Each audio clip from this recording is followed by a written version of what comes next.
Commissioner Myers, Here. Chair Cruz. Here. Thank you. Great. All right, I have a brief notice to read. As required by state law, Prosper Portland provides an opportunity for the public to access and attend its meetings virtually. As such, we provide a YouTube live stream video of the meeting and the opportunity to arrange in advance to provide virtual testimony. At this time, the public may provide written testimony to the commission by emailing prospercommissioners@prosperportland.us. Again, that's prospercommissioners@prosperportland.us. Okay, first up, commissioner reports. Does anyone have anything to report? Commissioner Myers or Commissioner Rodriguez? Nope. No report. Okay, all right. Next, we have the executive director report with Kimberly Branham. Great. Well, good afternoon, Chair Cruz and Commissioners. It's good to be with you all today. I do want to start by recognizing that we are missing one of our commissioners for a very, very good reason, and want to publicly congratulate Commissioner Peter Platt on newest addition to his family. So they welcomed a new little one. So congratulations to them. Our thoughts are with them and the family. I also want to acknowledge that today, March 8th, is International Women's Day. This global day of celebration honors the social, economic, cultural, and political achievements of women, and it's part of the larger celebration of March as Women's History Month. I encourage everyone to follow Prosper Portland and Mercatus PDX on social media for updates, profiles, and information on related events and this month-long celebration. Pleased to note that on Friday, February 10th, I, along with a number of our colleagues, joined Mayor Wheeler to accompany Small Business Administration's Administrator Isabella Guzman, on a visit to several local businesses. We visited City of Roses Disposal and Recycling, the Miso Makers Market at Alberta Commons and Champion Barbershop. It was a great tour, and we were all very impressed with the administrator. It was really an honor to have her and to be able to highlight some of the businesses that we've worked with. So want to particularly appreciate Shabri and Pam Neal, Justin, Catherine, Kay, Robert, and Shay for their work to put the tour together, and all of our partners who worked very quickly to be able to host the important conversation. On Thursday, February 16th, Prosper Portland hosted an event to celebrate the ongoing demolition work happening at the former USPS site that Prosper Portland owns, along with the Portland Housing Bureau. I was there with Chair Cruz and Commissioner Myers and former board chair Tom Kelly, as well as many of our colleagues. The milestone event included comments from Congresswoman Bonamici, Mayor Wheeler, Commissioner Rubio, and project partner Tawana Hennessy. This last phase of demo work to remove the former processing and distribution center is on the critical path for redevelopment of the 14-acre site. Once the demolition work wraps up later this year, our Infrastructure Bureau partners will begin their work on the site. So really encourage folks to go onto the website, BroadwayCorridor.com, BroadwayCorridorPDX.com, and you can find out more information about the contracting and workforce equity numbers, which have been really exceptional on the current work tab. Also want to thank everyone involved in this project, especially our very capable project manager, Sarah Harpole. All right, a couple of grants just to note. So I invite local companies to apply for Prosper Portland's Inspiring Diversity Grant. This grant offers funding for local traded sector employers, so those who are selling goods and services outside of Portland, to inspire creative, equity-related best practices around workforce and to build new company partnerships with underrepresented populations. Companies can apply for up to $10,000 in funds. Preference will be given to companies that can match the requested funds so that we are leveraging those resources and those that are within the city's identified cluster industries. Applications close Friday, March 24th, and you can find out more at prosperportland.us/IDG.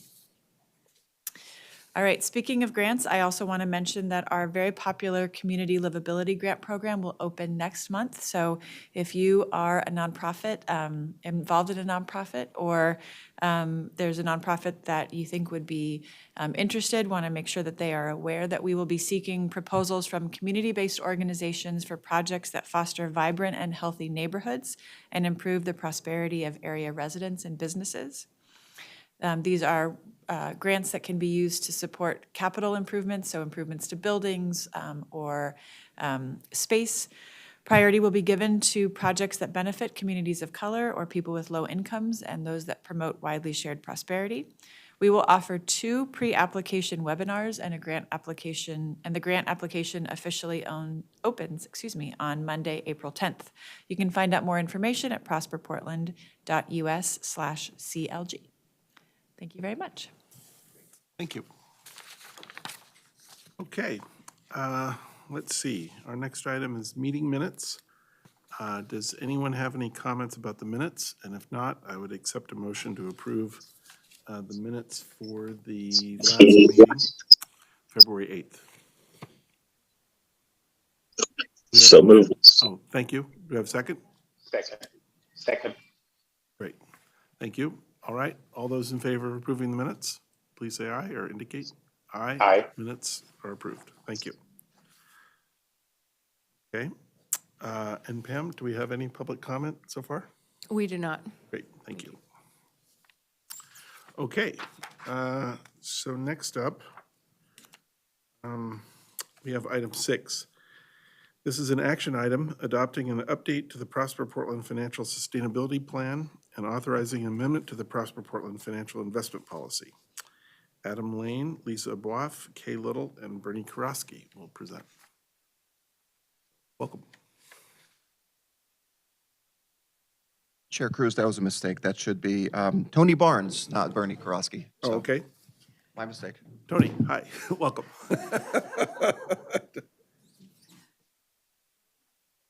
Out there in the universe just right now. You know?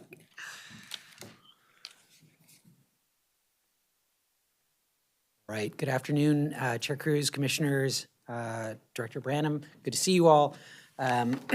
Excited to be presenting to you today. This is the culmination of several years' worth of work. The folks seated here before you are just a small portion of the team, so would like to thank all of the Prosper staff who contributed to the efforts, and their names are legion, so I'm not going to try to list them all. But if you go to the next slide, please, Justin. So just, this is a bit of the guideposts that we'll be going through fairly quickly today, some background and context, an updated framework for FSP, some of the implications around what we're calling the FSP update, next steps, and then an opportunity for you all to ask questions. Next slide, please. So, we met with you in December at a board retreat and sort of did a deep dive on the financial sustainability plan and the work we had done around it. When we initially dove into that work, we were calling it FSP 2.0 because we were open to the idea that the financial sustainability plan for the agency might need very significant revisions. The context had changed significantly. And so we were sort of leaving it all up to what the data guided us to when we did the research. In the course of that exploration, we found that to a large degree, the initial FSP that had been put in place in 2018 was still sound. And so we've been referring to this as an FSP update rather than FSP 2.0 because it is not a wholesale revision of the plan, but rather some implementation of some learnings and some new strategies and approaches within the same framework. The slide that you're looking at now explains sort of that the financial sustainability plan does cross all levels of the agency's planning. So as you all know, one of the biggest efforts going on both for the agency and indeed across the city is our Inclusive Economic Development Strategy, or IEDS. That is going to be setting the tone and direction for the agency for years to come. Typically, we put in place a 5-year strategic plan. It is unlikely that we will do that in the next 12 to 18 months. We anticipate doing it again, but given the deep dive on the IEDS, that's going to be our focus for the next number of months. What we do every year, though, is an annual work plan, an annual budget, and then we track that with through report metrics and outcomes. So that all stays in place, and the financial sustainability plan informs all of that and the work we do. Next slide, please. You can just build that out, Justin. Thank you. This may be familiar from the December work session that we have. This is important in a number of ways. It shows the areas in which Prosper does its work. On the left side is primarily our economic development work. On the right side is the development and asset and investment side of the house. And it's important to note that the black bars represent non-tax increment financing funding, and the blue represents TIF. So this just, I think, helps people understand just how dependent on TIF, access to capital, equitable development, and our small business leasing and asset management work is on TIF. Next slide, please. So this sort of nicely articulates the problem. And this is a problem that we have known about for over a decade. But as the TIF districts that generate the most revenue are coming to a close and are winding down, our TIF revenue goes down with it.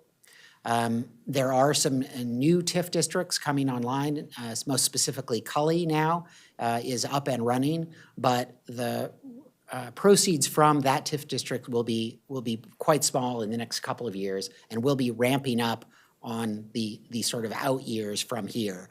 So this just reminds us why we had a financial sustainability plan, why it is so important to the work that Prosper does, and speaks to the need to find alternative funding mechanisms in addition to TIF.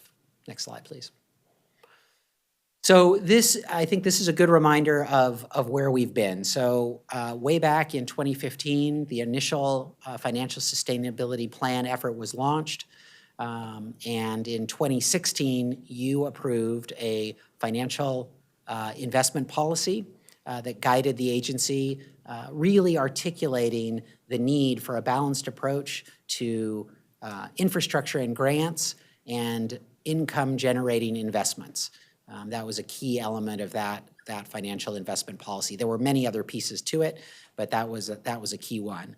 In 2017, the agency restructured, and that was the genesis of Lisa's department, the Development and Investment Department, as you sort of now see it. And in 2018, FSP 1.0, it wasn't called FSP 1.0 at the time, but the 10-year financial sustainability plan was adopted. There's been a lot that's happened between 2018 and today, including significant changes to the Broadway Corridor project, a pandemic that started in March 2020 and is still lingering, unfortunately, and a lot of the work that we did for this FSP update was in response to economic conditions that arose out of the pandemic. The one other thing that I just wanted to note here is that as part of one of the actions that we're asking the board to take today is also an update of the financial investment policy. That's going to be a refresh on that one that was approved in 2016, and I think it got updated in around 2020 to change the nature of what CAFE or what had been FIC was, but that's a bit of a digression. Any questions on this slide before we go on? All right, let's keep going. So I spoke briefly to the need for an update to the financial sustainability plan.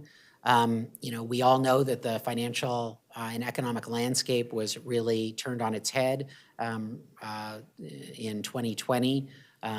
our operating properties, which had been positive, had been generating positive cash flow, like the convention center, was then losing money. The convention center garage, which was just coming online, of course, did not hit the revenue expectations because the hotel was closed, so there was nobody parking there. But borrowers and tenants alike struggled and sought relief from loan and lease payments, and we did modifications. But that significantly changed the financial outlook, not only obviously for the city as a whole, but for the revenue streams associated with the agency. So that was why we really needed to do a deep dive and reassess whether the FSP was still relevant and what we needed to change. So what's similar with the update versus the original plan? Lending, property sales, and operating income from both TIF investments and non-TIF investments are a significant portion of the plan going forward.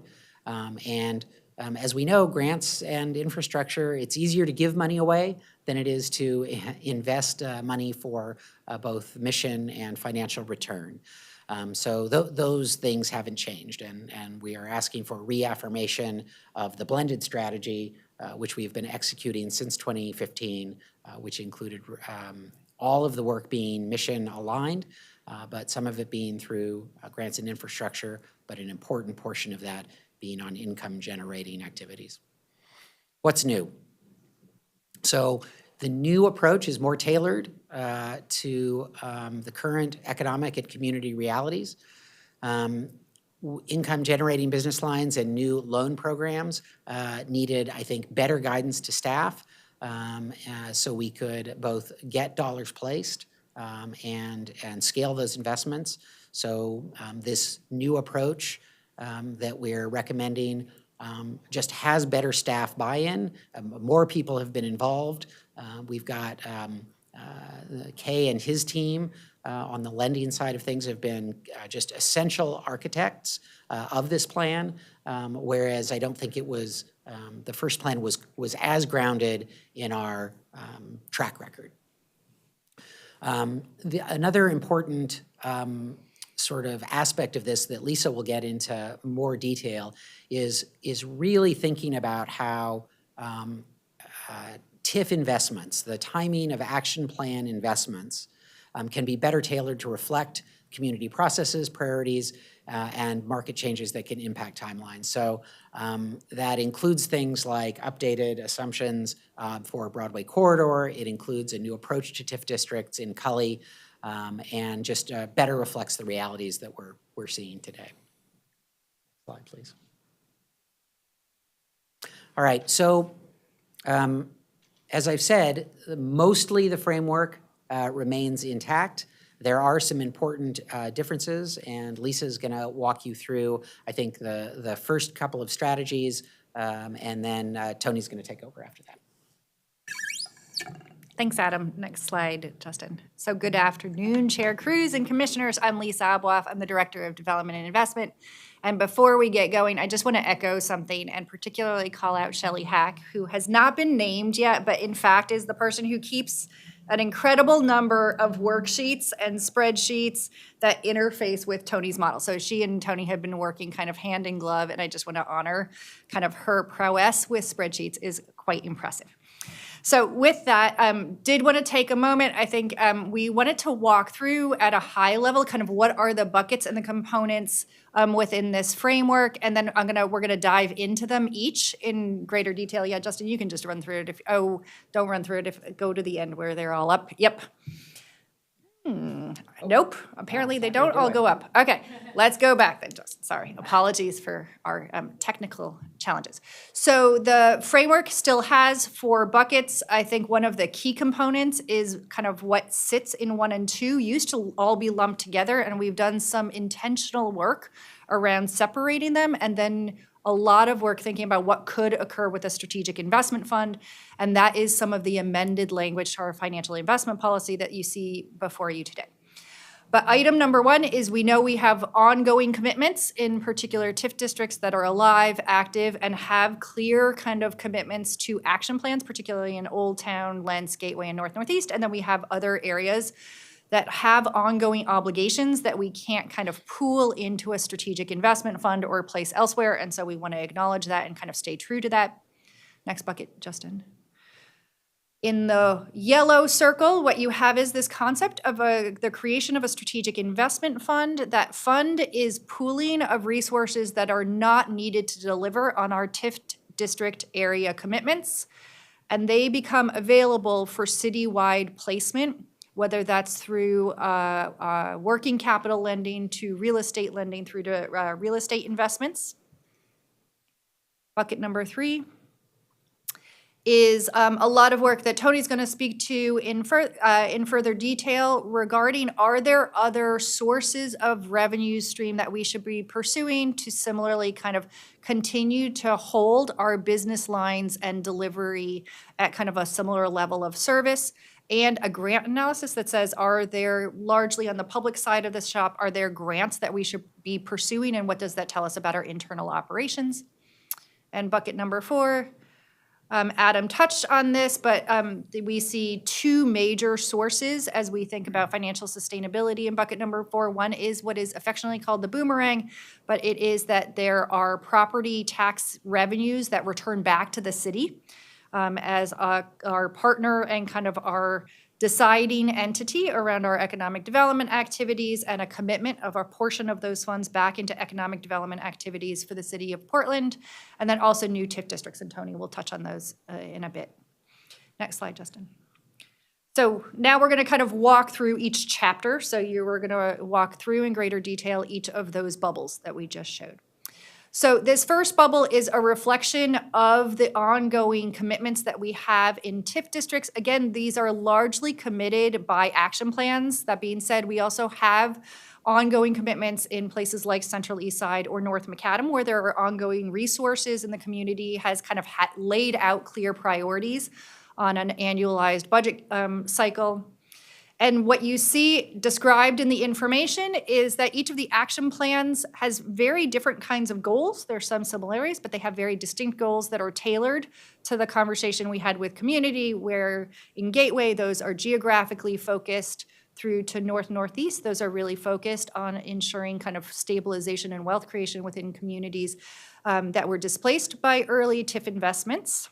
And the last thing I would just reflect on, one of the things you're seeing is there's pretty different scales of investment remaining, and that is largely a reflection of where we are in the TIF district and the action plan.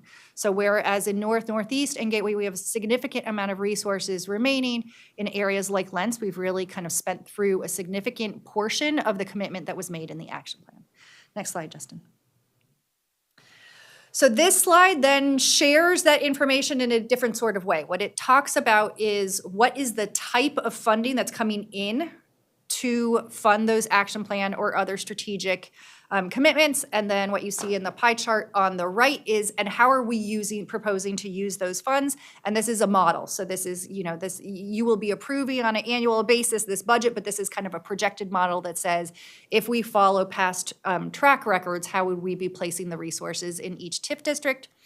You would note that I would flag kind of in this slide, the sources, we have actually committed $122 million of program income resources. So these are resources that have flowed through to TIF districts as revolving revenue through loan repayments or property sales, et cetera.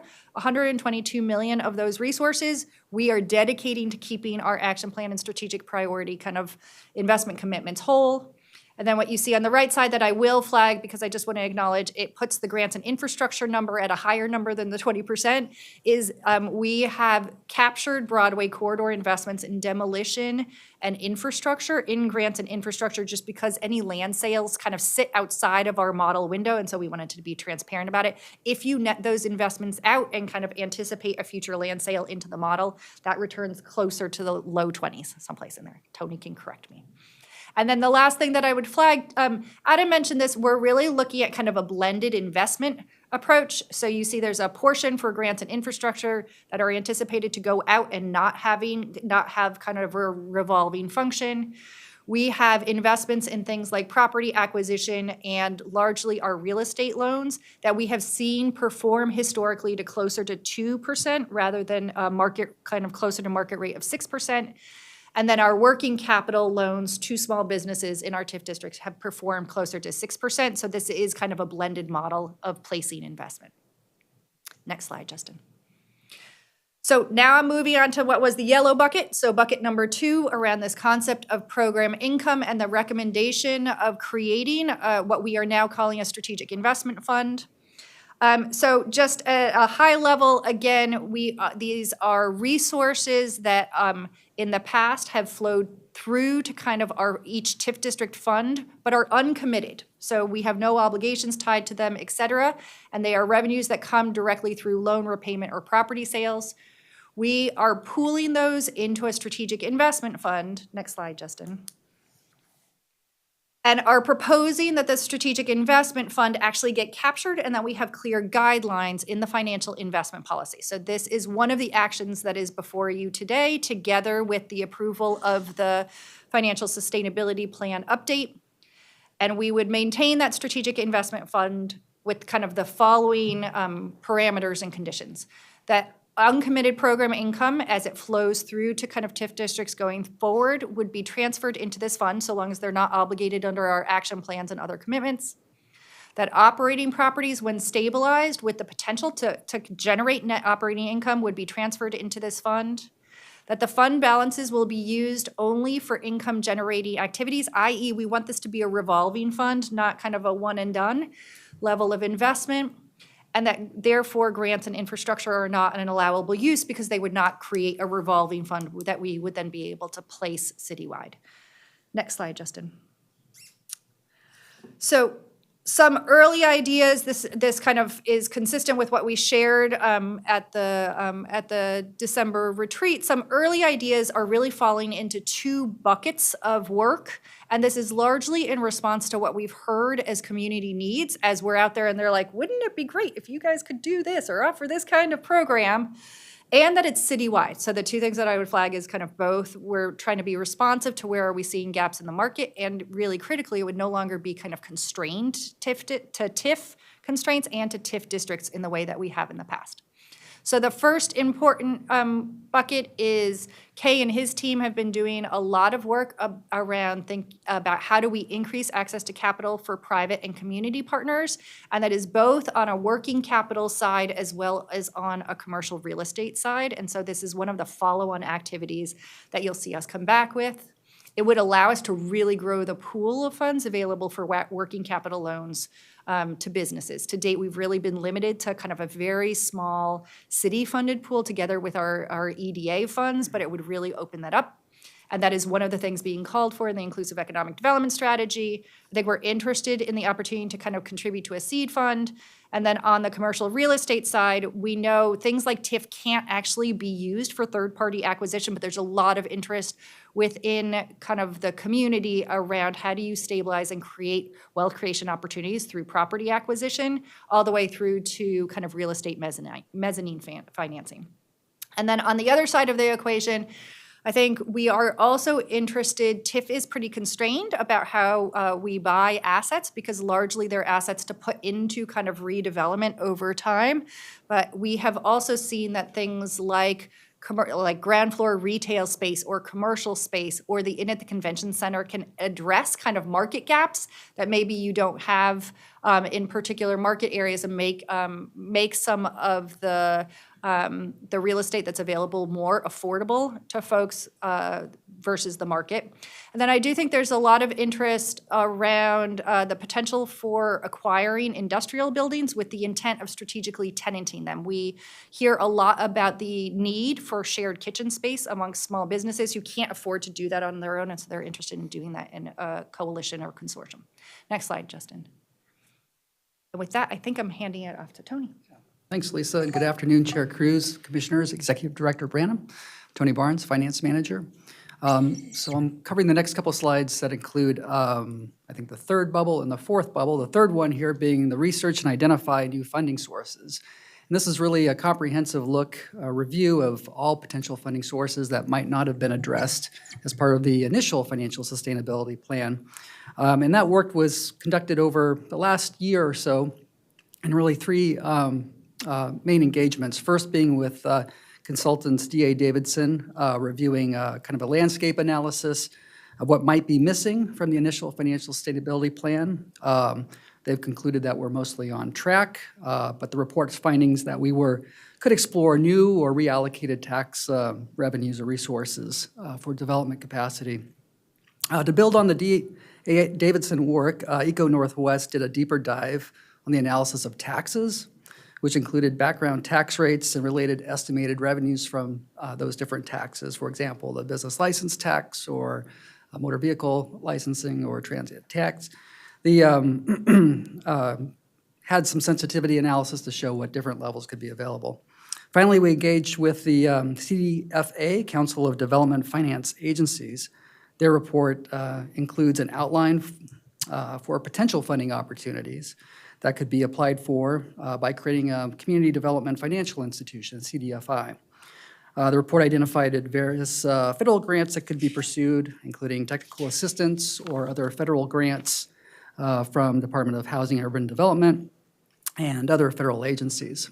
So while the new market tax credit model that was part of the initial financial sustainability model isn't in the current updated model, we wanted to keep options open. And Casey will be coming on next to describe some administrative steps to keep that potential vehicle, the Portland Community Investment Fund, active in case we decide to pursue a CDFI. Next slide, please. The fourth section or bubble is to secure additional public resources. It's really, the fourth component is really one of the most significant foundations of the model and the update. It includes primarily a look at new TIF districts, community-driven TIF districts, as well as the boomerang, the returning tax increment, as Lisa mentioned. The new TIF district really are essential to creating new capital resources as well as operating resources. This is included in the model as the implementation of the Cully District as it was adopted this year, and implementation of one other community-driven TIF district in the city starting sometime in the next 5 years potentially. Returning tax increment, or the boomerang, securing a portion of the returning tax increment, is one of the largest significant components supporting the operating budget and the ongoing economic development budget at current levels.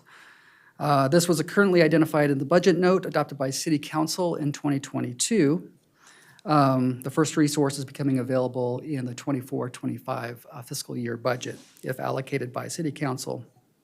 Both of these areas, the new TIF districts as well as the boomerang, require ongoing council support and action to move forward. Next slide, please. Thanks. Diving into a little bit more detail on the topic of TIF districts, this slide illustrates some additional detail on where the remaining new TIF resources are from both existing districts, those being North Macadam, Gateway, and now the Cully District that was included in the model. And if we add that, and then one more, we have two other potential TIF districts that are included in the model, one around the conversation around East Portland as well as Southwest Corridor. Southwest Corridor TIF, though, is on hold until the Metro transportation bond might be under further consideration in the future. So, and next slide, I think that takes us to the implications of this update overall. So the next couple slides will show what this means to the operating budget. And so we'll touch on a couple slides that show how these numbers come together. This slide, I think we previewed this slide with the board at the budget work session in January. Altogether, the financial sustainability plan brings together a sustained amount of resources to support ongoing operations, about 80 positions, current levels of economic development program and funding, as well as the capital resources into the future. This chart shows an operating budget of around $35 million a year on average.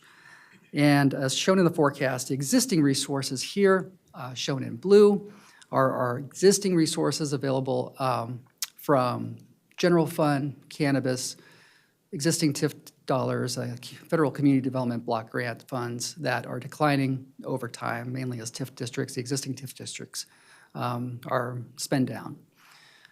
So the elements that we're talking about through the 4 components of the model and the update are really represented by the green and gold section of the chart and show how those resources come online over time. The green being the new public resources from new TIF and Boomerang resources, and gold being the strategic investment fund returns that Lisa spoke of. And next slide, please. And finally, this slide shows, kind of in summary, over 10 years, how that previous timing of resources comes online and sums up to new operating resources. So it's about $116 million in new resources in total. But this illustrates the vast majority, not the vast majority, the majority of this is $68 million, or 59%, from returning TIF, Boomerang resources, but a significant portion also from the Strategic Investment Fund investments, as well as potentially new TIF districts going into the future. And I'm going to pause there and hand it back to Lisa. Okay, Justin. I'm going to close this out. Promise. 2 more slides. Then we can get to questions. So first, I just wanted to acknowledge, just as Casey comes up, so the PCIF is actually, I think, preserving our ability for new market tax credits relative to kind of to CDFI and other resources. So next slide, Justin. We wanted to leave you with kind of what can you expect when will you see us back, kind of what will staff be up to in the next 12 to 18 months.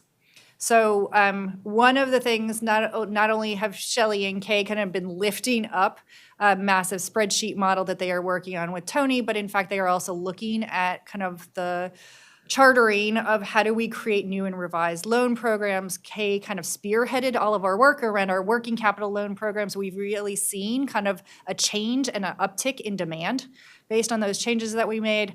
The team is really looking and diving deep on commercial property-related loan products, both kind of a refinement of what we have today in our commercial property redevelopment loan, all the way through to kind of new loan products around acquisition and mezzanine. The other element that I would expect coming back, so those new loan programs would come back to the board, consistent with how we brought the working capital loan products to you.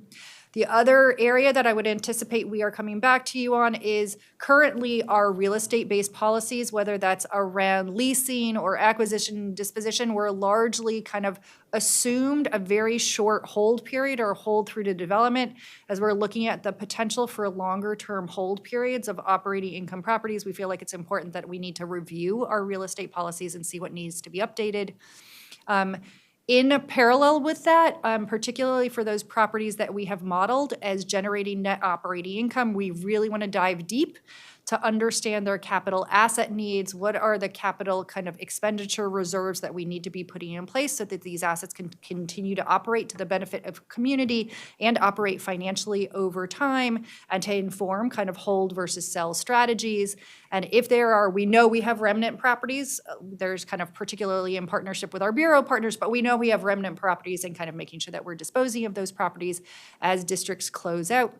And then last but not least, there is a whole kind of section of work that is really the development and investment team working with the finance team around creating the strategic investment fund, starting to kind of put a budget allocation to it, starting to invest those funds and put them out into community, making sure that we can have an exchange of information between our budget process and our financial sustainability plan reporting process, and that just will involve kind of more intimate, I would say, coordination across departments, and that's really already shown up for us in the past 6 to 12 months. And with that, I think we will take questions. Is that right, Justin? Okay. Okay, thank you. That was a really good overview. Lots of work done, I can tell. And lots of things ahead, to look forward to too. So Commissioner Myers and Commissioner Rodriguez, do you gentlemen have any questions or comments you'd like to make? Just appreciate the work put into this. I think that, like you said, Chair Cruz, there's a lot to look forward to. And we look forward to continuing the conversation. But I don't have any questions at this time. I don't have any either. Same. Good work. So, so my only question is, I guess, looking at it just big picture, having sat here for a long time now and worrying about, where we're headed financially with a TIF cliff. Where do you see sort of an inflection point where we would come back and maybe think about our strategy again? Like say we get a year, 2 years down the road and we go, oops, wait a minute, we don't have quite as much revenue coming from, new loans, say, or from some other activity that we had anticipated. And before we have to do something really drastic, how are we going to deal with that? Do we have kind of built-in guardrails so that we'll, I'm assuming we do. How does that work? We're all going to do that, I guess. I think this does get, and then I would hand it off. I will speak for kind of the portion of work and how we're showing up within the development and investment team in two ways. One is I do think there's going to be a really important nexus. If you look at it, our revenue streams are going to get diversified rapidly. And so there is a much stronger nexus between our budget process and our revenues coming in that we'll need to report on. And that's a lot of the work that Shelley and Tony have been looking at. Got it. The other, and I just want to highlight, I think it's why we felt going into this update that it was really important that this be socialized within our staff, because I think in many ways we struggled on the implementation side because it wasn't kind of a living and breathing document that provided guidance to staff who are out doing community work, placing loans, placing grants, making property acquisitions, and we felt like that was a really important kind of shared understanding that lives across the agency. And I think we're in a much better place this time than we were with FSP 1.0. So, go ahead. I'm sorry. I was just going to offer up, I think that if you, on the second to last slide, it also talked about more facile sort of ability to update the FSP, and it made reference to an FSP forecast. So that's something that's going to be maintained quarterly. And so I think that we'll be monitoring that internally on a quarterly basis, and then we'll have to sort of figure out and at the first sort of sign that things are diverging significantly from the plan, we would come back to you. Whether you want sort of annual updates about that, I think doing that as part of the budget cycle would make a lot of sense. So I think that's sort of the default plan, but if you would like a different sort of cadence, we want to be responsive. No, that's great. I was thinking of the budget cycle and maybe we make that one of our annual items to just not to do a lot of extra work, but just have some kind of little, brief analysis in there to say, are we on track? Are we not? Are we going to revisit some things? Because, to date, we've had, it seems like our numbers have continued to deteriorate a little bit, but not at a real shocking rate. But I think we're going to see that very, very quickly, So now's kind of seems to me to be kind of crunch time to maybe be a little bit more nimble in how we, look at how are we doing? What do we need to change? Do we need to change something, and respond a little faster, so. So the one thing I'll just point out, and I think it's in the slides, but I want to be just really clear about this, is that this relies just very significantly on returning TIF. Yeah. So if City Council says, oh, never mind, Yeah. We're going to send TIF, returning TIF someplace else, we're sort of back to where we were before in terms of having a very, very big problem. So this assumes that we're getting 25% of returning TIF. We believe we are because of both assertions that Mayor Wheeler said to us in the budget session,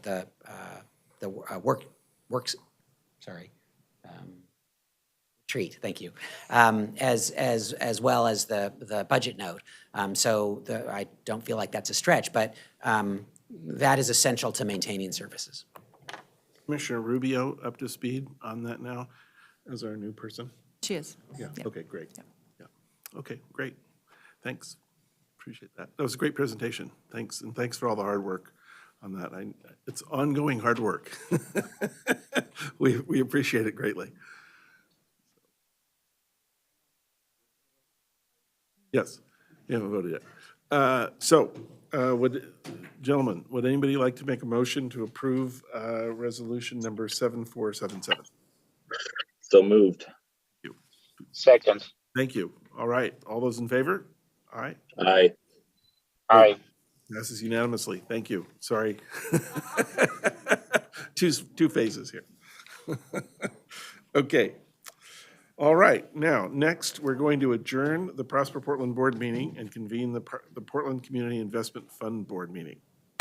So, so now, we have magically transformed into the Portland Community Investment Fund Board meeting. Okay, so this is item number 7, confirming the identities of the current directors of the corporation and of the chairperson of the board and of the corporation, appointing Tony Barnes as Chief Financial Officer and Chief Operating Officer effective upon the resignation of Adam Lane. Appointing Casey J. Edmondson as Secretary and General Counsel, and approving certain amendments to the bylaws, including to change the principal office location and to clarify and update certain officer positions and authorities. And Casey will present on this. Welcome. Thank you very much. Good afternoon, Chair Cruz, Directors Myers and Rodriguez, President Branham. We're gathered here as the governing board of Portland Community Investment Fund. I am Casey Edmondson. I'm the newest Assistant General Counsel for Prosper Portland and work under Hope Whitney, and I appreciate all of my colleagues introducing a little bit of what I'm going to be talking about today. I do want to note that because of the absences of some of the directors here this afternoon, the scope of the action that we're going to recommend will be narrowed and changed in certain ways, and I'll get into that after I discuss the background briefly. In 2017, Prosper Portland created the Portland Community Investment Fund, which is an Oregon nonprofit public benefit corporation that has no members and was created to meet the regulatory requirements of the federal New Market Tax Credits program. The community development entity regulations wouldn't permit Prosper Portland itself to serve as the CDE, but would permit Prosper Portland to be the controlling entity of this nonprofit public benefit corporation that was created in 2017. Prosper Portland commissioners are authorized by the bylaws of PCIF to serve as directors of the board of PCIF, but that's not a requirement that falls on Prosper Portland commissioners by virtue of their commission service. In 2017, 2018, and 2019, the PCIF board authorized applications for New Market Tax Credit awards, none of which were successful. And the most recent meeting prior to today of the PCIF board was in 2019.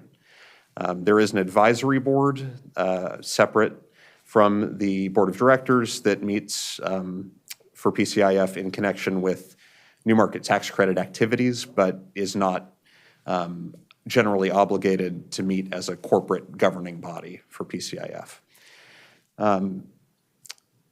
In the interim since 2019, obviously there have been changes in the makeup of the Prosper Portland Board of Commissioners and also among staff members of Prosper Portland who have been serving as officers of PCIF.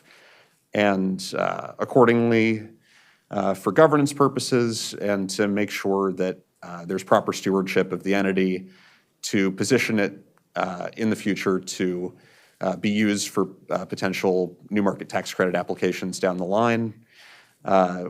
We are recommending clarifying the identity the identities of the current directors of PCIF as well as the occupants of the officer positions.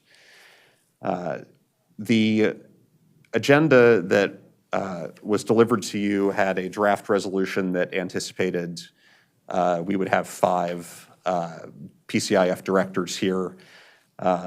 One of the actions that would have that would be involved in the resolution would have been asking for confirmation of the identities of the directors.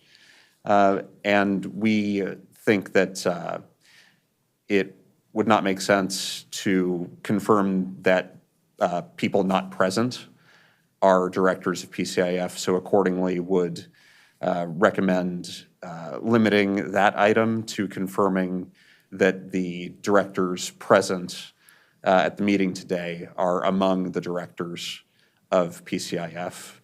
That's one change we would like to make. And then the bylaws of PCIF require a supermajority vote of 4 directors to approve amendments to the bylaws themselves. We would have been here recommending several bylaws amendments to simplify the administration and reduce the administrative burden during these kind of fallow periods and make it easier for the president and officers to do sort of the housekeeping tasks. But because we don't have enough votes for that, we would, obviously recommend excising that from the resolution today and not taking any action to amend the bylaws. And the remaining actions that we would recommend today are to confirm the identity of the chairperson of the board as Mr. Cruz, and also to recommend the appointment of myself, if I could be so humble, as the new general counsel for PCIF, as well as the new secretary for PCIF. My predecessor, John Wasserman, served in those roles for many years, and we figured why mess with the good thing. And also, Mr. Lane has served for several years now as the CFO and COO, and anticipates resigning those duties, and we would recommend that the PCIF board appoint Mr. Barnes to serve in those roles. My understanding is that a copy of a revised resolution has been made available to you or is on hand to be made available to you that accords with these differences that I've described. And with that, we would recommend that the PCIF board pass a resolution taking those actions, and I'm available for any questions. Gentlemen, do you have any questions? Quick question on my part. So are we going to add directors and amend the bylaws later, or are we just going to let it go?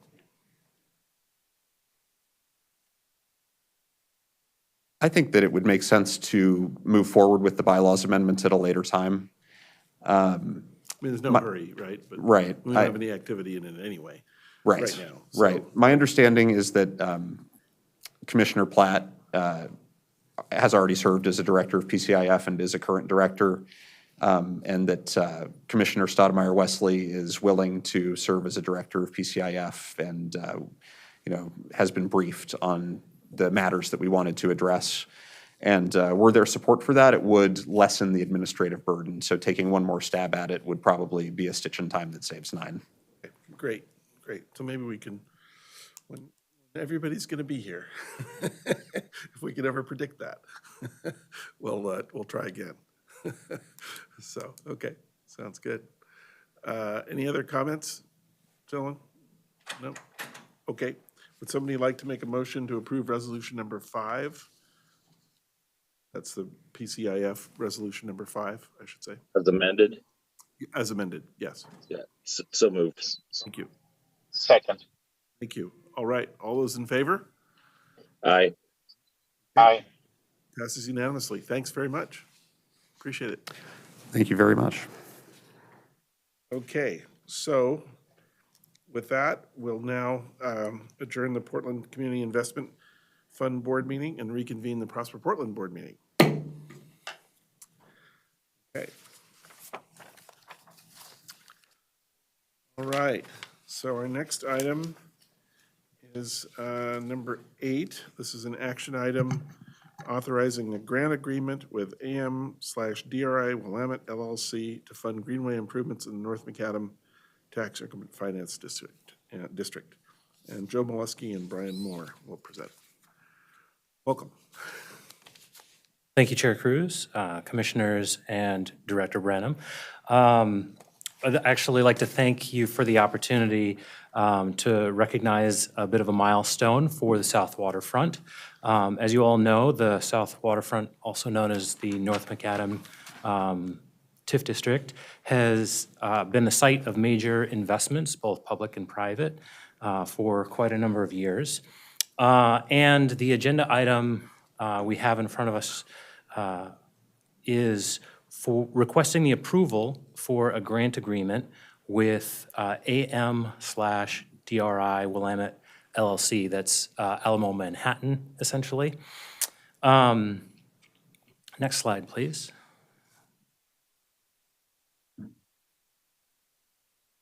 The reason, I'm sorry, we can actually skip to the next slide. I covered that. So the reason for this milestone is because it's a major step towards completing the Willamette River Greenway through this part of the city. The Greenway, as I'm sure you all know, is a code-required component of development for along the river. But this grant agreement basically matches Parks SDCs and funds improvements to the Greenway that go above and beyond the code requirements. It also demonstrates, I think, the continued strength and vitality of our South Waterfront District for development, as the developer has followed through with their commitments to building housing in this area in spite of pandemic and market challenges that the city has faced. Let's see.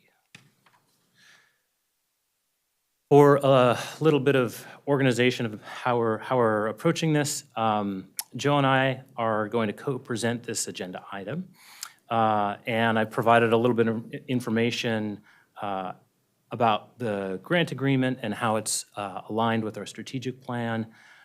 And Joe is going to describe the project more specifically with more detail. He'll share a little bit more about the Alamo Manhattan blocks, the adjacent housing development projects, and what's included in the scope of the grant agreement. Next slide. Okay.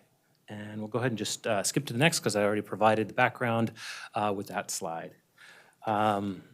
All right, I'll turn it over to Joe. Thanks, Brian. Good afternoon, Chair Cruz, Commissioners. So I'm gonna start out just describing the broader mixed-use housing project. We're gonna pivot to the Greenway improvements and turn on the microphone, and then really focus in on a component of the Greenway, which is the water feature and plaza enhancements, which are really the scope of this grant agreement. So the Alamo Manhattan blocks, they are under construction now. You can see them. They're located at Southwest Bond and Southwest Lane Street in the South Waterfront District.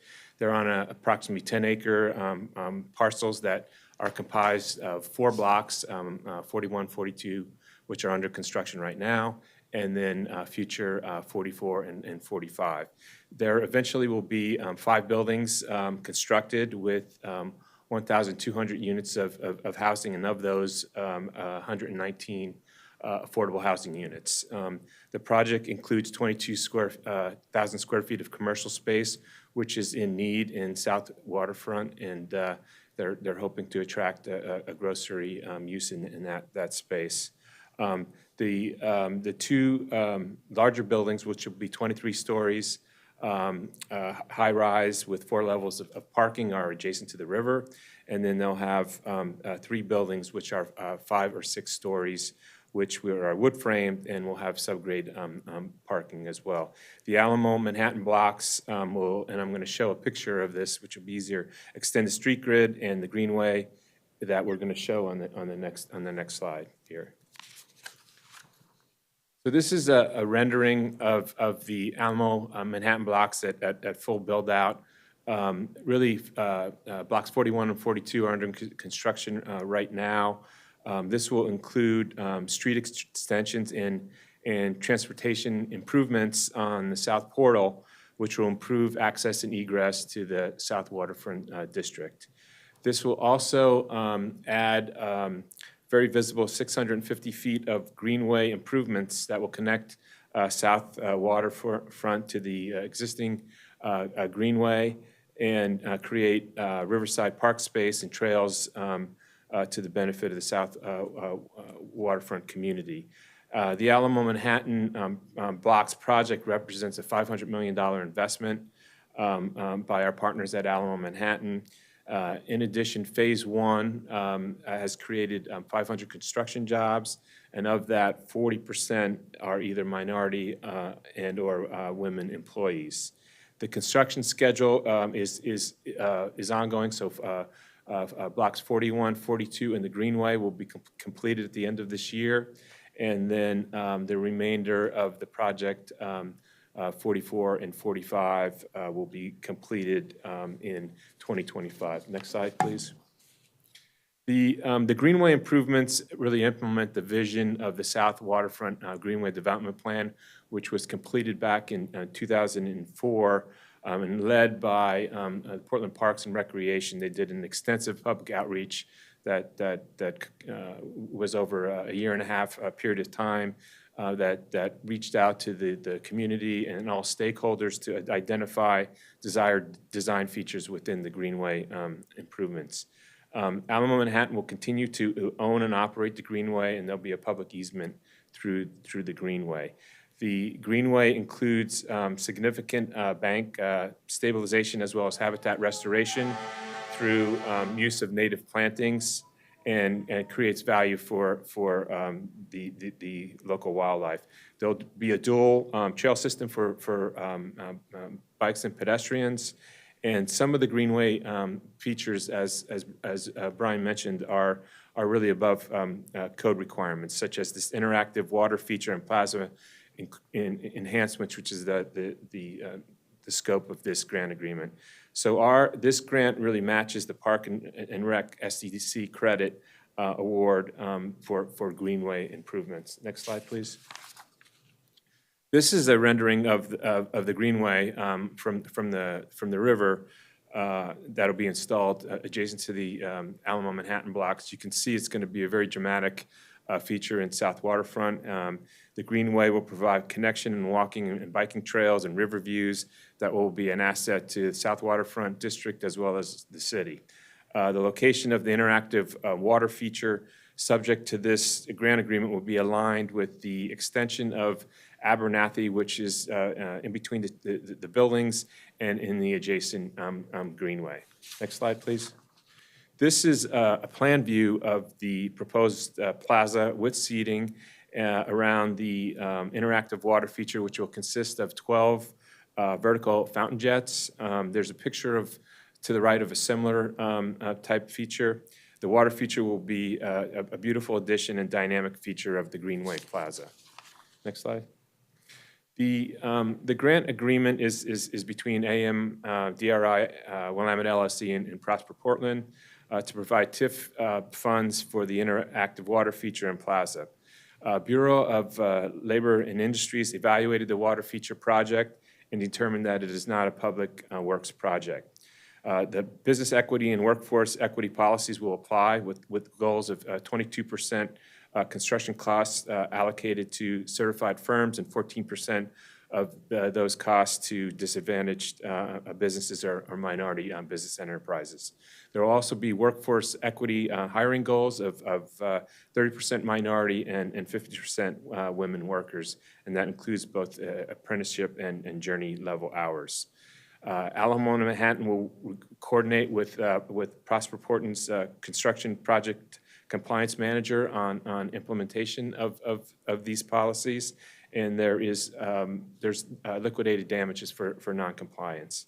After Alamo Manhattan constructs the Greenway, Prosper will utilize the existing North Macadam TIF funds to reimburse actual costs up to $749,000. Next slide, please. This last slide, this agenda item requests approval of the executive director's recommendation to enter into a grant agreement with AM DRI Willamette LLC in the North Macadam TIF district. Are there any questions? Great, thank you. That was a really good presentation, and I really like the renderings. It looks like a great project down there. Gentlemen, do you have any questions or comments? Yes, Commissioner Myers. Yeah, I've got a couple. So the South Waterfront Apprenticeship Agreement that was applied to most adjacent properties to this project was a catalyst agreement and a paradigm shift for developers and contractors performing work in our area to begin delivering a more diverse, equitable, and reflective construction workforce. And it was also continued in CBA's, the Regional Workforce Equity Agreement, and other agreements in our region. Not only that, I have a concern that we're asking for $749,000, which is $1,000 directly below the threshold that triggers prevailing wage. And one of the things that we like to see is not just having a developer come in, but a developer that adds value. And I do appreciate the project, and I know the need for the project as well as the housing that you're delivering. So now to my questions. So I heard that our workforce training and hiring policy will apply to the fountain portion of the project. Is that correct? Commissioner Myers, that's correct. And I also do want to acknowledge that we have our development partners joining us here. Wade Johns is here, Chief Operating Officer from Alamo Manhattan, and Dana Krawczyk from Stoll Reeves is also here. And I'm going to ask Wade, if you don't mind, just weighing in on your strategy for implementation of the blocks in line with Commissioner Myers' questions. Okay. So one of the things I heard in the report that there was 40% women or minority already working on the project. Are you guys tracking that so where it's disaggregated down as to what percent is journeyman level and what percent is apprentice level? Oops, sorry, you're on mute.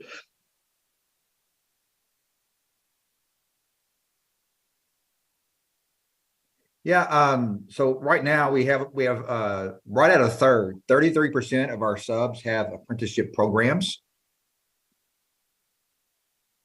33%? Yes.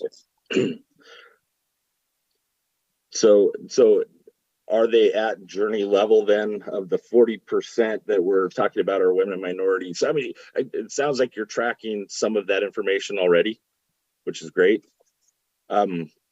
So one of the things that the South Waterfront Agreement does is allows us to track that data in order to make sure that we're accomplishing the aspirations of the area. I guess would the developer be willing to, would Alamo Manhattan be willing to have a conversation about an extension, even a modified extension of the South Waterfront Agreement on that project, so we can have a conversation about how to track that data to make sure we're seeing that value continue and not be a detriment to the efforts being made for equity in construction? That's something I need to discuss with our general contractor. And if I could intervene here, this is Dana Krawczyk. I'm a land use attorney at Stoll Reeves. And Commissioner Myers, I really appreciate how you described that agreement as catalytic. Its origin was the third amendment to the development agreement with OHSU as one of the foundational partners in 2004. It wasn't until 2008 that Prosper was able to adopt its own workforce policies. So it was the catalyst for that. And as a board, Prosper as an agency, we have decided that outside of those agreements, these policies that have rigorous record keeping, reporting requirements, a lot of guidance from the agency are what apply elsewhere. And let's not forget what the DA was.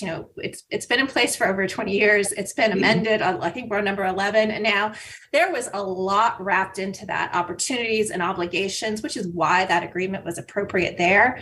For other projects, the standard policies are what are applicable and absolutely applicable and appropriate for this agreement. I appreciate that perspective. I mean, I was here in '99, not necessarily on this board, but I was also, was here through a different role in the creation of that in '99 when we started the conversation, in 2004 when it was implemented, 2012 when we started seeing the impacts. And I've still got a lot of the data from then to show that we went from 0 to where we're at today, where the numbers you're achieving today are based on the efforts that we've made, not only during the waterfront agreement, but also beyond. We wouldn't see those results without it. So saying that, so yeah, I'd love to know if we could find out, and it sounds to me like the developer is also tracking that data as they are right now. I mean, when they're giving us numbers of 40% equity already, I'm just wondering if there's a way to compile that with and disaggregate that data down so we can actually find out. Sorry, my dogs are going crazy. But if we can see that spelled out. Sorry. Okay. So I'm the developer, not the general contractor. That's something I had to discuss with my general contractor. And maybe some of the that. Prosper staff can enlighten us in terms of how detailed the reporting and record keeping is, on these policies, and if we already have that built in to the agreement. Okay, I'm going to reintroduce myself. So I'm Lisa Abloff, Director of Development and Investment. I want to make sure I'm understanding also the commissioner's request. What I hear the request to be is, of the data that you are collecting, would you share it with us relative to kind of following on other projects where our business and workforce equity policy applies to the entirety? We're providing a loan to a vertical development, and therefore the entirety of the project has to kind of perform to our equity goals. We have very particular reporting requirements. They are consistent with what you've seen for the water feature. I think what I'm hearing the commissioner request is, of the data, it sounds like you are collecting data. Would you be willing to share that kind of so that we aggregate it? I don't know that we would be asking for any new data versus saying, hey, it sounds like you guys are collecting data. Let's collect it, understand it, and kind of report on it as part of the overall project. That's what I'm hearing. Talking about the fountain here, or all 5 buildings and have, $500 million of investment? Yes, what I'm hearing is for the vertical development. And I think what would be helpful to kind of start the conversation is I think there are 2 key questions. Understand what you are it's not for today, but for a follow-up from staff is to understand what you are collecting, and then what of that could be shareable, not to go to the oversight committee or anything of that kind of function, but just to collect and report on as part of the overall performance of what's happening in South Waterfront. The strength of what we are able to do through that committee is we can aggregate data over time, and Dana is right. We've been able to successfully say over a 25, 30-year period of development, here's how the district has grown, and here are the jobs and the performance. And so we wouldn't be asking you for particular performance requirements for the vertical development. We would just be asking for the data that you are collecting and sharing that publicly. I will hand it back to the commissioner in case I misunderstood that question. Okay. No, you're spot on. Thanks, Lisa. Well, and Lisa, I appreciate that distinction because being a partner and sharing data so that we can all get better. Of course, we share that goal. Adding additional reporting requirements that are in addition to the adopted policies, that's kind of another kettle of fish here. So I just want to make sure we're clear on that. So I guess we will follow up after this meeting with Alamo Manhattan and have subsequent discussion and decide what you're collecting, what you can and are willing to share, and we'll have to report back to the commission at a later date. What does that involve? Does that involve another hearing on this? No. Does that satisfy your concern, Commissioner Myers? Yeah, it does. And no, wouldn't have another hearing. We would just ask that, that in good faith that, we're giving $749,000 for the enabling of a water feature, that we get the data, that we're going to work together and partner on this in order to deliver that data to show that we're on the right track. So. Okay, so we'll regroup separately on that. Staff will regroup separately on that. Okay. Okay. Any further comments? Commissioner Rodriguez, do you have anything? No, I agree with that. Okay. Well, thank you very much on behalf of Alamo Manhattan. Thank you for being here today to visit with us and answer those questions. We appreciate it. Hey, if I could say something real quickly, I just want to say, I know that a vast majority of people on this call are volunteers. And we greatly appreciate you all volunteering your time. I've seen lots of your names many times before. We appreciate you volunteering to make our community better. And what a joy it's been also to work with Prosper Portland, and especially Joe and Lisa through the process. So it's a pleasure to be here and be part of the process. Well, thanks very much. It's very kind of you to say. We appreciate it. And if I might add, I just want to appreciate Alamo Manhattan for the amazing investment. I think, we are all really excited to see the projects coming out. I think, for the city, as we were thinking about it, the city put in place, along with our predecessors, Bureau of Planning and Sustainability, this vision for what the South Waterfront could become over time. And this organization has invested tens of millions of dollars into making that, that reality. And so, but it really is a public-private partnership. And so we're just really delighted that you're going to be able to continue to realize the vision and make that investment, particularly now. And really exciting to see the inclusionary housing. So thank you very much. Yes, thanks again. And I was really excited to see the renderings. I hadn't seen them before, so they look fantastic. Super cool. Okay, would somebody like to make a motion to approve, I'm sorry, let me find the resolution number. Resolution number 7478. Would someone like to make make a motion to approve that resolution? I make a motion. Thank you. Do we have a second? I will second. Great. Thanks so much. All those in favor? Aye. Aye. Passes unanimously. Thanks again. Really appreciate it. Thank you.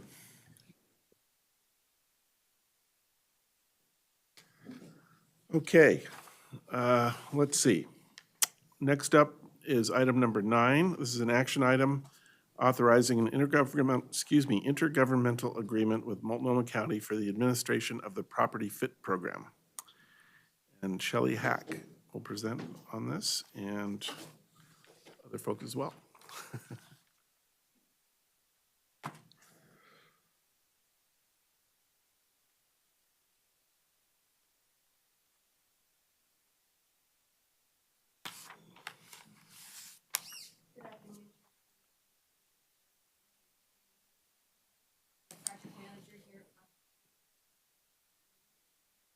Property Fit Program. Thank you very much. I'm joined today by Sylvia Tanner, who is a Senior Energy Policy and Legal Analyst with Multnomah County, and John Wasentinsky. I have problems with your name every time. I love it. I normally call John W. And he is the Director of Sustainability with Multnomah County. We're here today seeking your authorization to enter into an intergovernmental agreement with Multnomah County for the continued administration of the Property Fit Program. That IGA will extend our administrative role for another 5 years. The property, oh, I'm sorry. I've got my own thing here, so please advance 2 slides. Yes, thank you. The Property Fit Program is a relatively new financing tool that provides strategic long-term financing for energy efficiency, renewable energy, water conservation, and seismic resiliency to properties, commercial properties in Multnomah County. The program was developed in partnership with Multnomah County as well as the Energy Trust of Oregon as a tool to help both the city and the county impact their climate action goals. And to have impact, so back up one more, or one, advance one, please. One more. Yes. So 20% of the carbon emissions in Multnomah County come from commercial buildings. And to impact this segment of the market and reduce carbons that are emitted by these buildings, we really identified that we needed a new financing tool to assist in that regard. The existing mortgage financing really creates what's called a split incentive, where the building owner pays for the improvements and the tenant actually benefits from the cost savings. So that has been a barrier to many small commercial buildings and other developers to addressing the improvement of the energy efficiency of their building. Next slide, please. We first entered into an IGA with Multnomah County in 2015 for the design of the program. That design phase took about 2 years to go through the legal questions as well as the program design questions. The program became active in 2017, and we closed our first transaction in July of 2018. To date, including a closing that we have scheduled for this month, we will have closed just north of $50 million in financing in seven projects. The current IGA expires on March 23rd of this month, and so that's why we're here today seeking approval of the new intergovernmental agreement. So if you could advance to the next slide. So the Property Fit Program is Multnomah County's branding of what's called a Commercial Property Assessed Clean Energy Program. You may have heard of it. It's active in about 30, maybe 33 states in the nation at the moment. The program is funded by private capital providers, so there are occasions where we may enter into one of these projects as a capital provider and a property owner, but that's a pretty rare circumstance. The project has to meet all of our mission tests and such. So other than about $290,000 of that $50 million, that is private capital that has been brought into the community through this program. The tool allows for 100% financing for eligible improvements. Those improvements will result in immediate cost savings. The tool does not provide or require a personal guarantee, so that is an attractive component for many owners and developers. The lien that is filed against the property also automatically transfers with sale. So you don't have to go through an assumption process, and so that's also an attractive advantage for many owners. The product is also fully amortized. In a commercial lending environment, you often find that there's a balloon payment somewhere between 8 and 10 years, and the fully amortized nature of this financing is a key distinction between it and commercial financing. And again, the balloon, by having it as a fully amortized transaction, it avoids a balloon payment requirement. As In addition, there are not financial covenants that are required for this tool that many bank financing require. The next slide, please. So the eligibility for the program, it can be used for commercial, industrial, multifamily properties. The borrower has to be the legal owner of the real estate. A variety of improvements are eligible. Those improvements have to provide some level of public benefit. So that was one of the key components in the design, the original creation of the PACE structure, is that it was it was an adaptation of a local improvement district financing tool that is used often for providing public benefits to a large number of properties. In this case, the improvements have to provide a public benefit, and the resulting allowance, if you will, is that they can use this lien structure in privately owned buildings. The improvements have to be energy efficiency, water conservation, renewable energy, seismic resiliency, and electric vehicle charging stations are eligible. And the cost of the actual measure, the improvement that's being done, as well as the associated costs with the financing are eligible as well. Next slide, please. It can be used in an existing building environment as well as major renovation, new construction, and a whole host of different types of buildings are eligible. So you can see those there next. Thank you. Our role as administrator includes marketing and outreach, development and maintaining the program materials, which is including the program guide, which you had in your board package. We work with capital providers to enroll them in the program. We review applications to determine that they meet the statutory requirements of the program as well as the county's program guidelines. We work to help close the loan and record the benefit assessment lien. And then we do monitoring and reporting on programmatic activity. And then if in the event that a project becomes delinquent and the capital provider wishes to foreclose, we would manage that foreclosure process as well. Next slide, please. So just an example of a couple of projects that we financed under the program.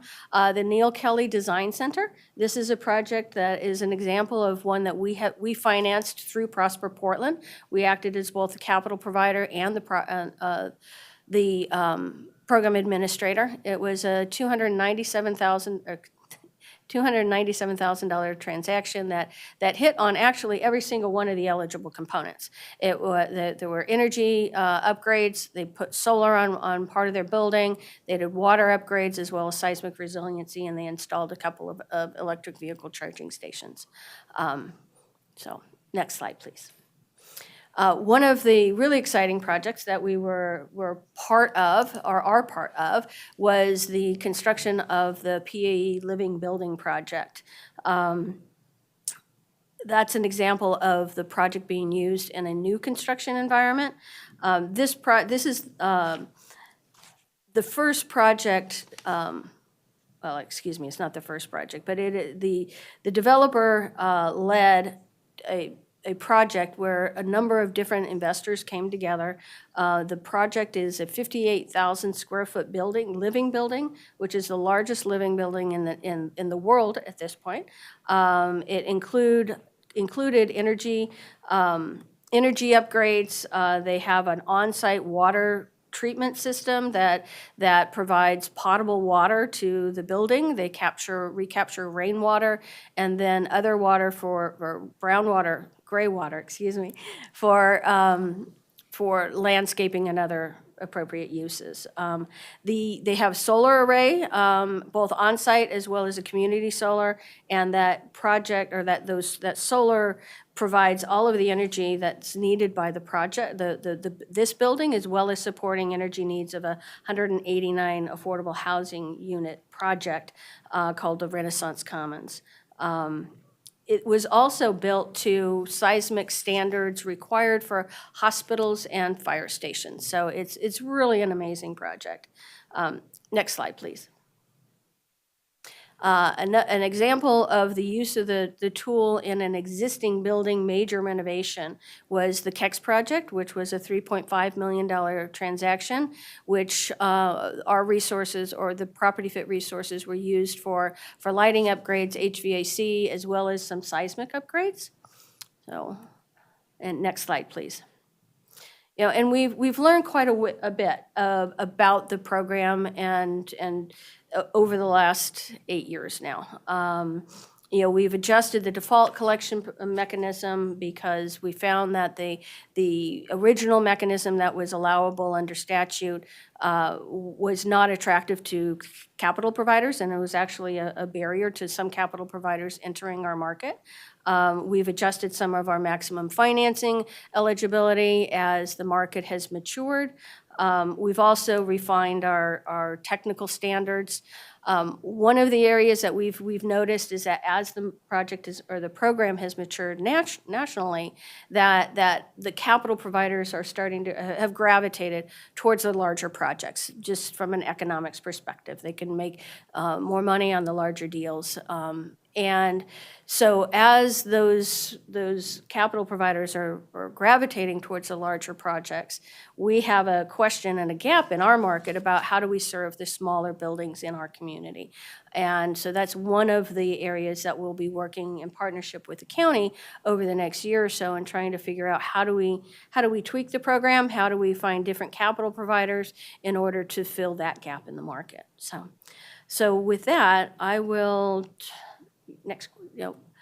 happy to answer any questions, and John and Sylvia, if there's something you want to add, feel free. Okay, Commissioners Myers, yes. Sorry.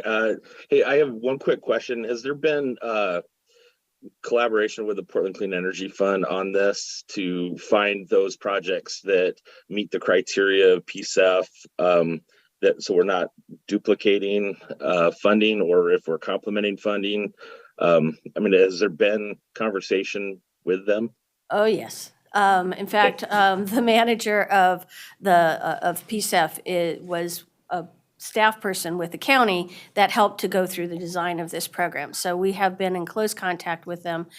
Their program is generally provided in the form of a grant. This is debt financing, and so the projects that can be financed with this program, or the projects that are coming to PSEF, may or may not have a match, but we're definitely in regular contact with them. And John, do you want to add anything? Yeah, I'd also add too that the project has to finance something that's permanently affixed to the real property. So, you know, something like equipment, you know, that could be brought out of the building can't be financed through this program. So that's just another kind of component. Sometimes there's that split between a business that's, you know, renting a space and the owner of the building. Just a little bit of an additional nuance. But Shelley and I have both been in PSEF listening sessions in recent weeks to, you know, tout the benefits of partnership and the ability of PSEF to help go deeper on some of these energy efficiency and renewable energy retrofits that some small commercial buildings might benefit from. Thanks, John. Commissioner Rodriguez, do you have any questions? No questions. No questions? Okay. I was just curious, so how many capital providers do we have?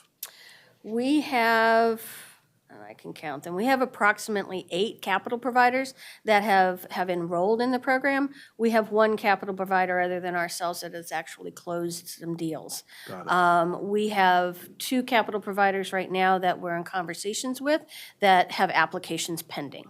So those private capital providers, what benefit do they get? I mean, what about this program is attractive for them to participate? Well, the CPACE financing structure it is modeled after the local improvement district. And so from a lien perspective, the security that they get for this financing is junior to taxes, but senior to all other debt. And so it's a highly secured credit, and there are a handful of niche investors that are really looking at this tool as a way of investing in green energy. So that's what they get. Capital providers, the lien to value maximum is 35%. And so they have a highly secured credit, and that's why they're investing in this program. So if they're senior to regular commercial financing, how does like a commercial bank look at that? We are in a phase of educating commercial lenders about why this program is of value. As an assessment lien, in the event of default, only the assessment that is delinquent is what could be foreclosed upon. So a senior lender could, and I'll just grab some numbers here. If you've got $1 million CPACE transaction that has a 10-year term, 100,000 plus interest is due each year. That's the only, if that becomes delinquent, I as a senior lender would have to cure that $100,000 worth of default, and then I could begin foreclosure proceedings under the terms of my lien. So I get $1 million worth of capital invested in my security, and my exposure is really that $100,000 assessment each year. In the event of default, the balance of the assessment remains outstanding, and that runs with the land as well through any sort of foreclosure process. So if the commercial lender is, so if they're going to foreclose and but there's 100,000 say ahead, just hypothetically, there's 100,000 ahead of them that they have to take out before they can foreclose. But the property's been benefited by that senior disbursement of whatever, say $1 million, just for round numbers, then that's really not, I mean, that, if, once the property's liquidated, right, those funds ultimately, that 900,000 worth of equity goes back to this investor, correct? Or does it actually go to satisfy a deficiency that the bank might have? I guess what I'm getting at is, I don't understand why that senior lien attribute would really entice people to invest in these if they're only gonna get the benefit of that 100,000 that might be. No, so the lien, the me? CPACE lien, let's say that's, in my example, the CPACE lien was $1 million lien. Right. And so there's $1 million worth of improvements that are being made to that asset, along with whatever senior debt is coming in to the project. Right. In the event of default, that $100,000 assessment for that year is what is foreclosed upon, or what would become delinquent and would have to be cured by the senior lender. So the senior lender is getting benefit, and their security, their asset security asset has increased by the $1 million that was invested in it.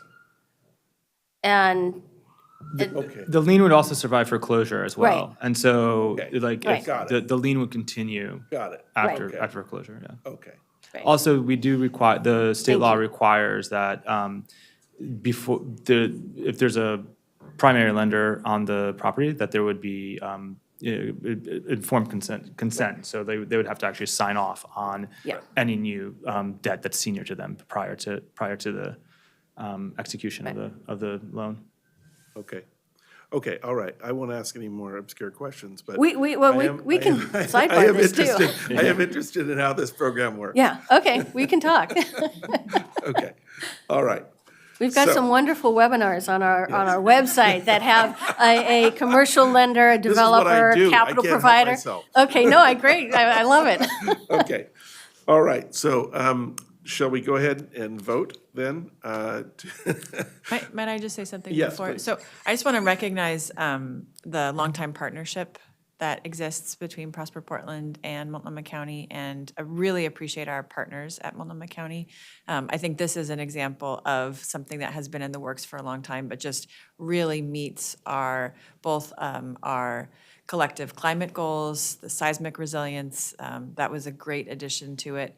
But then it also follows on the conversation we had around our financial sustainability plan. This sort of came from that, but it hits a lot of different objectives. It's also a great partnership, I think, leveraging our respective agencies' strengths. So just want to thank you for your continued partnership. It feels like it's just one team of two organizations. So thanks so much. and Shelley for And your if leadership. you don't mind, Chair, Oh, Executive Director there, yep. Branham, that I just wanted to compliment Shelley Hack. Shelley and I have been working on this for 8 years, and she's patiently explained commercial finance to me throughout that time. I think I get about 50% of it at this point.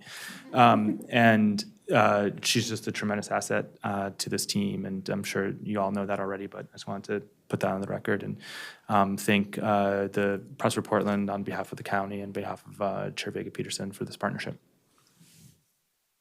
And I would like to add to that as well, just because and I say this genuinely, I've been in public service for a couple of decades now and have had the opportunity to work with partners, other jurisdictional partners, and this has been one of the most pleasurable partnerships that I've ever had an opportunity to work with. We really have been working as a team, leveraging each other's skill sets and coming to the table where with challenges and really working in partnership to figure stuff out. So thank you. Great. All right, thank you so much. Okay, so would somebody like to make a motion to adopt resolution number 7479? That's authorized. So moved. Thank you. Do we have a second? Second. Great, thank you. All right, all those in favor? Please. Aye. Aye. All right, passes unanimously. Thank you so much. Thanks for the good presentation. Appreciate it. Okay. How's everybody doing? I think we're gonna make it. Okay, next up, we have item 10. This is an action item requesting City Council reauthorize the East Portland Enterprise Zone for 10 years and directing staff to submit an application to the state of Oregon. So Shay, there you are. I'm sorry, I'm going blind.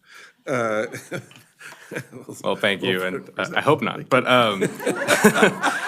good afternoon, Feels like Chair it Cruz, Commissioners online, Director Branham. My name is Shay Flaherty-Bethune for the record. I use pronouns like he, him, and elle, and I serve as the Director of Economic Development here at Prosper Portland. And so before I jump in, I just want to acknowledge the great work of Andy Reed and Ann Crispino-Taylor, who lead and support this work within Pam Neal's business advancement team, and some of them are out sick today, which is why you're unfortunately stuck with me. If we go to the next slide. So briefly, we're going to review the last decade or so of the Enterprise Zone program, an overview of the actual state statute. We'll talk about a little bit of the program impact, as well as look at the proposed East Portland Enterprise Zone boundary map, and hopefully, I know we're running a little bit late, so we'll have some time for questions. We go to the next slide, Justin. So really, just taking a step back, Chair Cruz, at its core, the E-Zone is a 5-year property tax abatement program. I'll also note it's the only real incentive tool that our business advancement team manages in-house, so it really plays an immense role in both our business retention and expansion efforts. To qualify, a firm must be making a new investment in construction or equipment to property within the E-Zone boundary. It must be creating new or additional jobs.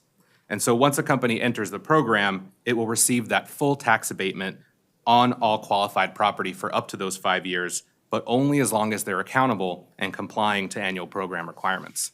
So generally speaking, if the tax liability for a new capital investment is around 1.5%, a $20 million investment would typically produce a tax liability around $300,000 a year. So once that 5-year period is over, the improvements, along with the rest of the property, are then fully taxed for the life of the improvements. So after those 5 years, that entire asset is now entering the tax rolls. So hence, there's a short-term waiver of the local taxes, but it results in a long-term return to the local taxing jurisdictions. So in 2012, we established the East Portland Enterprise Zone, for which I'll just show the map in a second. And that's what we're here to discuss today, is the potential reauthorization of that East Portland Enterprise Zone. More recently, we adjusted and deployed this program to help deliver on our strategic equity priorities, and we'll see how that community benefits agreement has played out. For example, I think this goes back to 2017. So that public benefit agreement that I just mentioned, since we adopted that policy in 2017, 19 companies have agreed to a variety of public benefits, and so we believe there's ample reason to proceed with another 10 years of this program. If we go to the next slide. So this map here, this is showing us visually the Portland Enterprise Zone in brown and the East Portland Enterprise Zone in blue. And you'll note that many of the cities industrial and commercially zoned portions of North Northeast and Outer East Portland are all within both of those enterprise zones. I'll also note that while we have 2 of these enterprise zones operating separately, we use the same policies for both, so that businesses in each zone are treated equally. Go to the next slide, Justin. So total over the last decade, we've supported around 97 projects. 45 of those are still active. And so I also want to note, we've simplified access to the program considerably and had an increased focus on customer service. So enrollments now include a significant number of small businesses, not just those larger businesses. So in this case, we're defining small businesses as those with 50 employees or less. So now of those, of the total 97, nearly a third of the businesses benefiting are small businesses. We go to the next slide. So this map here is actually highlighting the location, the specific location of all of our E-zone investments within industrial and commercial locations throughout the city. Investment in East Portland have picked up steadily since the creation of the East Portland Enterprise Zone in 2012. And some of those that have been included in the program have been manufacturers of products such as granola bars, foam mattresses, and pharmaceuticals to help those that have diabetes. Next slide, please. So if we drill down a little further and look at the details, here are the actual list of companies that have active exemptions. We are proactively seeking enrollments from businesses that are owned by people of color, and I think Nosa Familia and City of Roses Disposal are good examples of diverse companies that have made use of this resource. And if you look on the slide currently, those that are in bold are the ones that fall in the East Portland Enterprise Zone. If we go to the next slide, Justin. So just transitioning to a little bit of the impact of this program, during that same period of 2015 through 2022, the Portland Enterprise Zone catalyzed a total of more than $1.8 billion in investments. If you look at the numbers a little bit further, $974 million were for expansions from companies like Daimler, Vigor Industrial, Salt and Straw, Olympia Provisions, Instrument Marketing, PAE, and others. Another $940 million came from the purchases of goods and services inside the City of Portland boundaries. So like I mentioned earlier, starting in 2017, we had a public benefit agreements that are around specific efforts to procure for entrepreneurs of color, utilizing both the Inclusive Business Resource Network as well as the Mercatus Collective as vehicles to support local diverse businesses and create connections. And in the board report, you'll see actually the amounts broken down even further by Portland and East Portland investments. We go to the next slide, Justin. I think it's important to note that the investment led to significant new quality jobs, the majority of which are middle wage, high quality employment opportunities. We're seeing, as you see in the slide here, average total compensation continues to kind of be in the $30 range. So if you look at 2021, we're getting up to $36 average. Go to the next slide. And here I'll just briefly note for projects that are active in 2021, which is our most recent data that we have available, they created over 3,600 jobs post-enrollment in the program. Next slide.